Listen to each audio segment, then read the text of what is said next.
మరో బ్రేకింగ్ చూస్తున్నాం. తెలంగాణలో సంచలనం సృష్టించిన పోక్సో కేసులో కేంద్ర మంత్రి బండి సంజయ్ కొడుకు బండి భగీరథ్ బెయిల్ కోరుతూ హైకోర్టును ఆశ్రయించారు. ఈ పిటిషన్పై జస్టిస్ కలసికం సుజన ధర్మాసనం ఇవాళ విచారణ చేపట్టనుంది. తానొక నిర్దోషినని, ఈ కేసు రాజకీయ ప్రేరేపితమైనదని ఆయన తన పిటిషన్లో తెలిపారు. తాను దర్యాప్తునకు పూర్తిగా సహకరించానని కూడా హైకోర్టుకు విన్నవించారు. మే 8న పేట్ బషీర్బాద్ పోలీస్ స్టేషన్లో బండి భగీరథ్ పై పోక్సో కేసు నమోదైంది.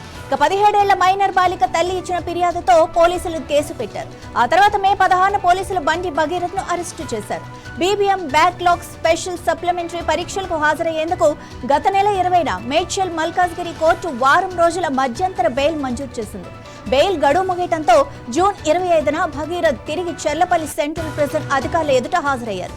గత కొన్ని రోజులుగా చెర్లపల్లి జైల్లో రిమాండ్ ఖైదీగా బండి భగీరథ్ ఉన్నాడు. ఇక పోక్సో కేసులో అరెస్ట్ అయిన భగీరథ్ కు 45 రోజుల తర్వాత బెయిల్ కోసం అభ్యర్థించడానికి అవకాశం ఉంటుందని న్యాయ నిపుణులు చెబుతున్నారు. ఇక భగీరథ్ అరెస్ట్ అయి జైలుకు వెళ్లి మే 16 నుంచి జూన్ 30 వరకు అంటే మొత్తం 45 రోజులు దాటుతుంది. అందుకే బెయిల్ పిటిషన్ వేసినట్లుగా సమాచారం.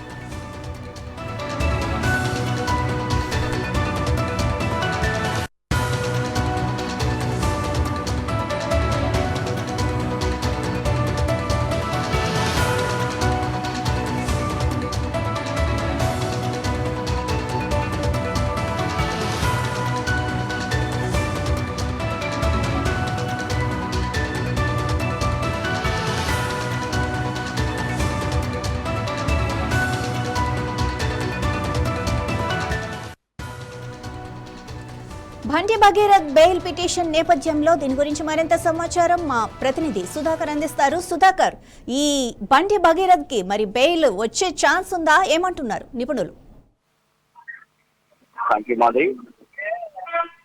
పోక్సో కేసులో బండి సంజయ్ మరోసారి బెయిల్ పిటిషన్ వేసుకోవడం జరిగింది. తెలంగాణ హైకోర్టులో ఆశ్రయించిన కేంద్ర మంత్రి బండి సంజయ్ కుమారుడు మే 16 పోక్సో కేసులో భగీరథ్ ని అరెస్ట్ చేయడం జరిగింది. పోక్సో కేసు అరెస్ట్ చేసిన పేట్ బషీర్బాద్ పోలీస్ స్టేషన్ కి ఆధ్వర్యంలో కేసు నమోదైంది. అతను నిర్దోషి అనే పిటిషన్లో తెలిసిన భగీరథ్ రాజకీయాల పేరుస్తుందని చెప్పేసి ఆరోపణ కూడా వస్తుంది. దీనిపైన పూర్తిగా దర్యాప్తు సహకరించాలని చెప్పి వెల్లడించడంతో పాటు జూన్ 8న భగీరథ్కి తాత్కాలికంగా బెయిల్